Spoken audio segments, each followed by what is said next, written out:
Bakmi Yakatnat Forest Environment and Climate Change, James P.K. Sangmao Raitu, Jylla Kadon Kumbal, Laispak Naipo Hector Gijaka, Bam Seiso, and Ri Khasi Sorkar, Kam Don Jingtmu, Banya Chakmat, Bat Kajingrep Yaki Dieng Tlai, Ban Pinmi Umpanyang, Kumbala Pinsngo, Daka Sorkar Pedeng. James Raitu Yakane Habajubab Yak Jinkali Balawanra, Dauba Mohendro Rapsang, Hapoko Dorbar Sunrai, Mendagasni.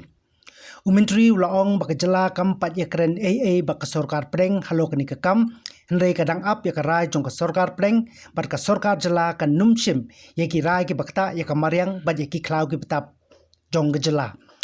Habajuba bi gijingkali benrap ba nakaliang umentri rong ba ukonrat ki sangmao ulaong ba hagajingilang bat umentri katanat donor bat katanat agriculture ka Sorkar Pedeng kila kintu yaki Jylla jong ki than shitai lam mingi ban kersan yakani ki jingtmu hakaba ulai thu bagi donru ki Jylla ka than ki bapenpau ban kersan yakani ki jingtmu bat ki donru ki Jylla ki bakentop yak Meghalaya ka bala kranchai ba anhap ban bishar ba ka numkta yakamariang bat ka kamai ka kaji kinong song sinong. Ukonrat ulong baka Jylla kamkwa ban pindu yaki klau Henry lada don ki jaka bam seiso bat ki bam kta yakamariang bat ki ba ki nongrep ki la ban le ka Sorkar kan sabishar bat kranchai ru ba ka Sorkar ka klempat rai ban nya chakmat bat benrap pa watla ka Sorkar India ka thmu ban pelut shibun ka pisa Henry ka Jylla kamkwa ya ka pisa lada ka pindu nong yaki nong song snong. Nakaliang ujim sulak kularu hapo ka dorbar baka Sorkar kanumle ya ka aka ka bakta ikipait ba ka Jylla bat ka pateng ka panwan. Haba wanra ya ka jingkali uba mohendro rapsang uong baka Sorkar ka day pan ong bait ya ka jingtmu ban rep ya ki Dieng Tlai namar on julor lut ki klau hapo ka Jylla. Mr. Speaker, sir, reply to start question 158A. Sir, so far no decision has been taken by the state government to introduce oil palm cultivation in Meghalaya. B. Sir, no due diligence has been conducted by the department so far on the matter. The state government is also awaiting decisions and guidelines to be issued by the central government. C. No, sir. Thank you, sir. So, may I know from the Minister in charge Forest Environment whether the government is closely monitoring the private party, the parties from the private sector who intend to carry out palm oil cultivation in the state?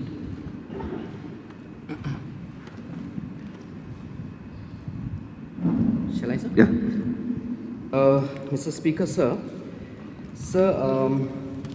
Actually this question should have been pointed or directed at the Minister in charge Agriculture or Horticulture. This question which the Honourable Member is asking about regarding parties who are interested in coming up, the Forest Department is not the nodal agency looking into such kind of matters, sir.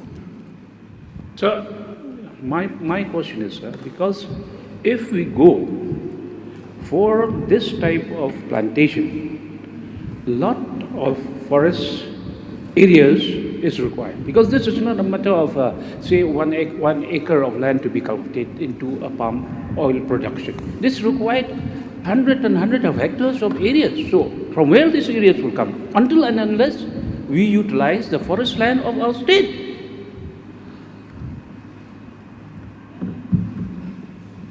Mr. Speaker, sir,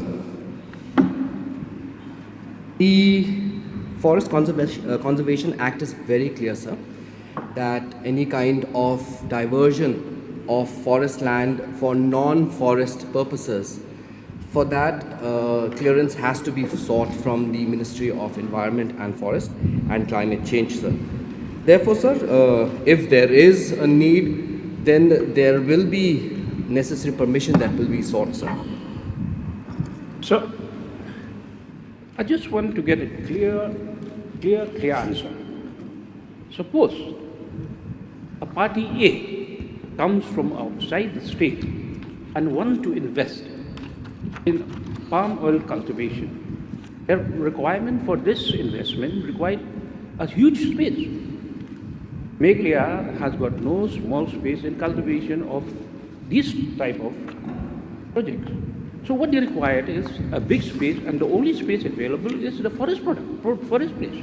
So my point is whether the government, if such things come, they may put a policy saying that no to palm oil cultivation because our forest area will go. If our forest area will go, the whole of the biodiversity of our forest is gone.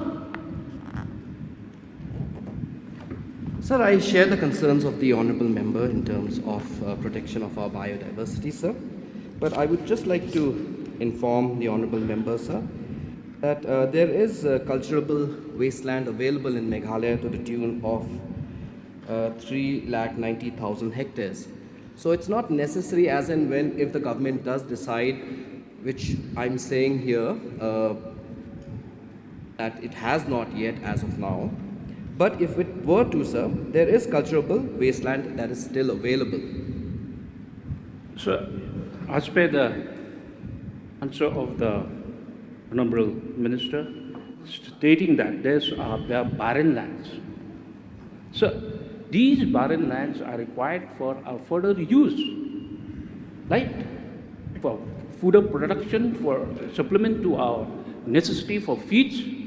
So we cannot just take these barren land into consideration for going into palm cultivations, which ultimately after this barren land, then they will touch the forest land, then they will touch the private land, then they will touch all lands.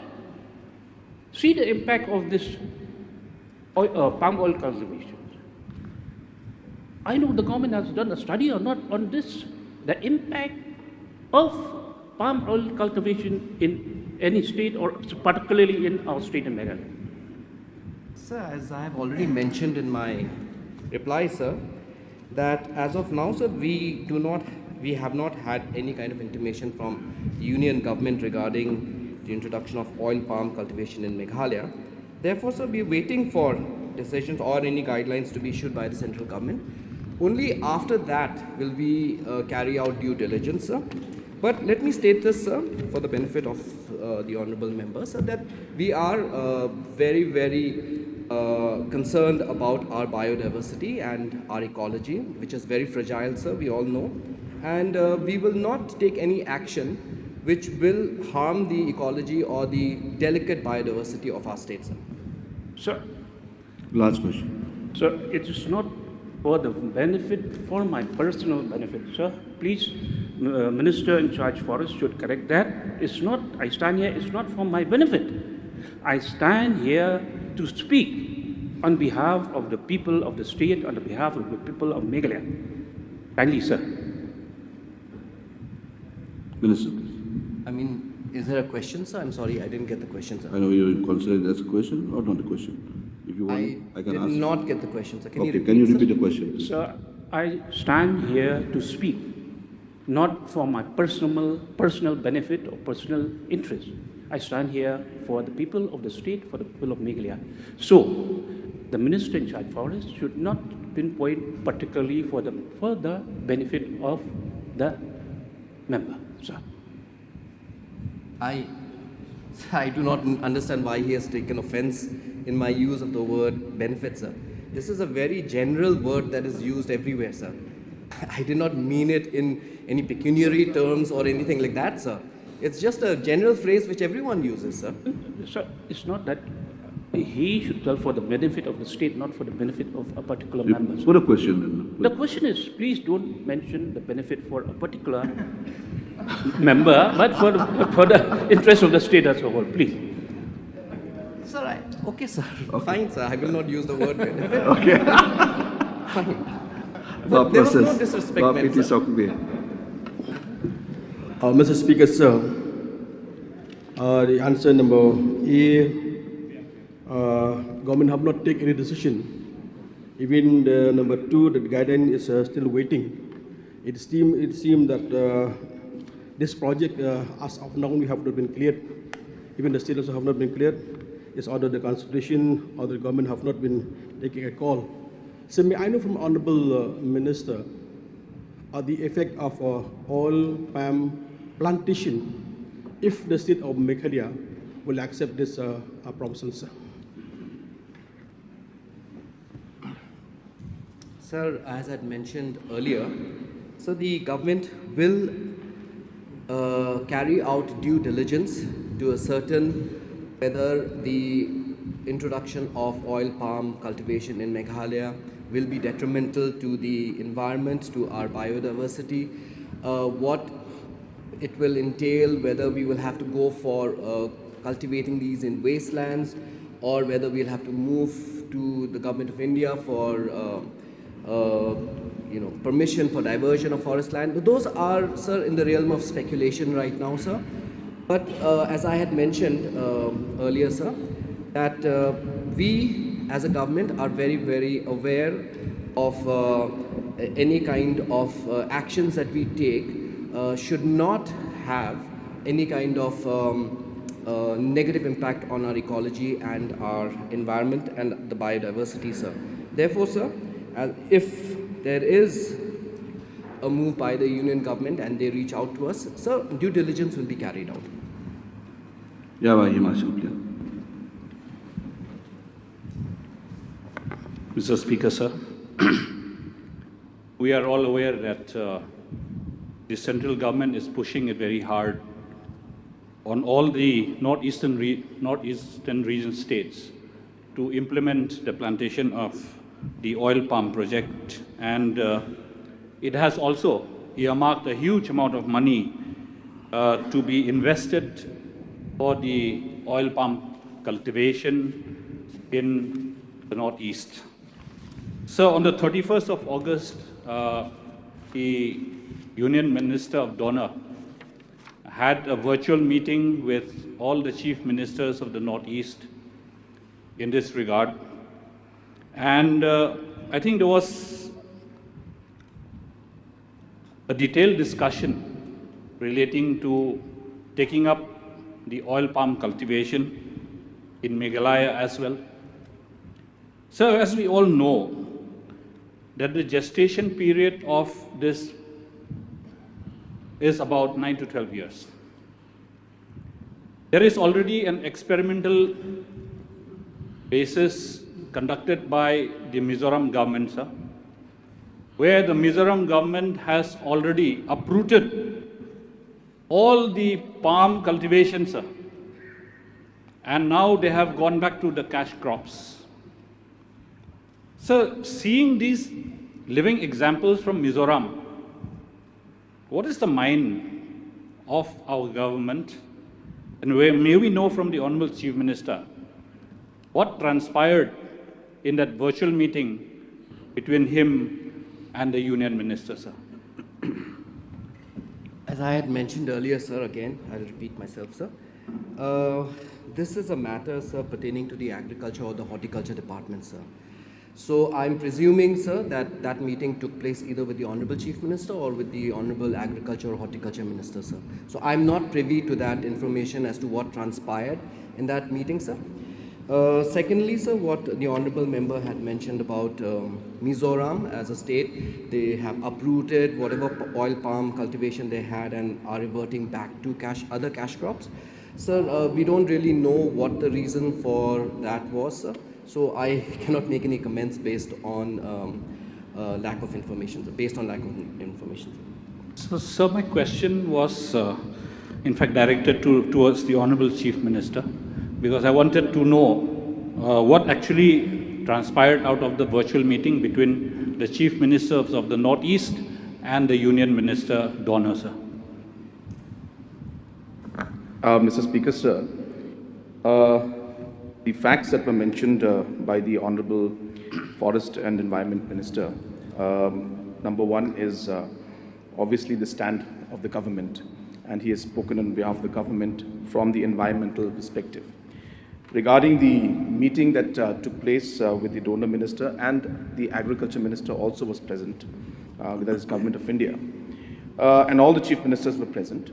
The Government of India informed us about the intention of Government of India to support this farming and plantation in the oil palm sector. And in that, there were some chief ministers who have shown a lot of interest, and they responded and informed that states like Arunachal Pradesh, which mentioned that they have lakhs and lakhs of wasteland, and that is where they intend to plant this plantation of this oil palm cultivation. And so forth, even Mizoram had shown a lot of interest. But there were a lot of other states who mentioned in the meeting, including Meghalaya, that we will need to examine this entire matter. So only based on examination of seeing what this is about, seeing the impact of this, the possibility of actually being able to balance this entire aspect out, where if we can create livelihood, if we can create opportunities for the people, that's great. But if it comes at the cost of the environment and at the forest, then we have to think about it. We cannot just simply jump into it. So this is what was communicated to the Minister for Agriculture and also to the Minister for Donor during that meeting from Meghalaya's side, and we stand with that decision. So our stand is very clear. I'm thankful to the honourable members for mentioning this. So we are all concerned about the environment and of the forest cover. In fact, I had mentioned in my last Independence Day speech also that we will be working towards increasing our forest cover by at least about 400-500 square kilometers. So therefore, in this entire process, obviously cutting off the forest and depleting the forest is not in the interest of the state. But as I said, once we see the detailed guidelines, once we see the overall project, as I have mentioned in the press also a couple of times, that if there are wastelands, and it's not necessary we use all of it, but if there are wasteland where this cultivation could take place, which does not affect the environment, and the local people and the farmers want to do it, we could explore those areas also. If there are other areas where already plantations exist, and people would like to replace those plantations with a new plantation like this, then we could examine those areas also. So all these are actually issues which need to be examined. So therefore, I want to make it very clear to the House that we have not taken any decision to go ahead or not to go ahead with this. We need to examine this. It's a very delicate matter, but we need to also see the opportunities that exist because of the fact that Government of India is going to pump in a lot of money in this. But just because they're giving money does not mean that we will compromise on our environment or will compromise on our state and our people. We will carry everybody along, and we will decide on a balanced way and see how to see the livelihood aspect as well as the environment aspect and take the decision accordingly. Your badge, please. Mr. Speaker, sir, the reply of the Honorable Chief Minister says that they'll do due diligence in this matter. Now, since this is question, I'll not read something which I have read just now. But in the barren land existing in the state, as mentioned by the Honorable Minister of Forests, which amounts to about 350,000 hectares of land, will the Forest Department, considering that palm trees is not a good option, consider planting other trees which will increase the forest cover of the state? Sir, we are, as a department, sir, constantly trying to increase the forest cover of our state, sir. That is an endeavor which is ongoing, and it is, even as we speak, the efforts are on the part of the government, be it wastelands, be it barren lands, or be it other kind of lands. So we want to reclaim all these and increase our forest cover, sir. So, sir, it's not just these wastelands, but other areas also that we would like to grow more trees and convert them into forests. If that answer is okay with the honourable member. Yeah. So, in the year 2013, what happened in Singapore was the plantation of the deforestation that had to take place, even of the topsoil, to make way for the plantation of palm trees. A lot of burning had to be done. In that process, the smoke that emitted from these areas swept over the city of Singapore in 2013. And the children could not go to school. You could literally cut the air with a knife. The smog was so bad and polluting. Here also, sir, in this case, if any land is given for these purposes, first you'll have that pollution problem. Secondly, to sustain these trees on that soil which the topsoil has already eroded, you'll be using tremendous amounts of pesticides, chemical fertilizers, which eventually will percolate into the water system, the water tables of the area. And that, if happens, it cannot be reversible. The questions on water being raised every day. In fact, today we have another question. My humble request to the Honourable Minister, if possible, kindly pass a law or a bill or act not to allow palm oil, because the entire world has rejected this. Yes, there is a lot of money in it, but can it be to the cost of our lives, of our state, of our people, of you and me? Thank you, sir. I thank the honourable member, sir, for his submission on. No, I mean I was going to mention about the data and the information he gave on Singapore. I'm aware of that, sir, and he's very much correct in saying that palm oil is a very labor-intensive cash crop in terms of maintaining it. There's a lot of pesticides which are used, and that does leach on into the surface and into the groundwater. He's right about that. And these are concerns, sir, that we are aware about, and whatever decision that is taken, as the Honorable Chief Minister had mentioned, that whatever decision that is taken by the government will definitely keep all these factors in mind. Will also keep the factors about how this is a monocropping culture, and how it will have an adverse effect on not just our flora and fauna, but the entire biodiversity, sir. So all these factors will be kept in mind while examining, whether we go for this or we don't go for this, sir. And I want to, again, of course, our Honourable Chief Minister had assured the House, but I would also like to assure the Honourable Member that we will not do anything that is going to affect not just the ecology and environment now, but the future of our future generations, sir.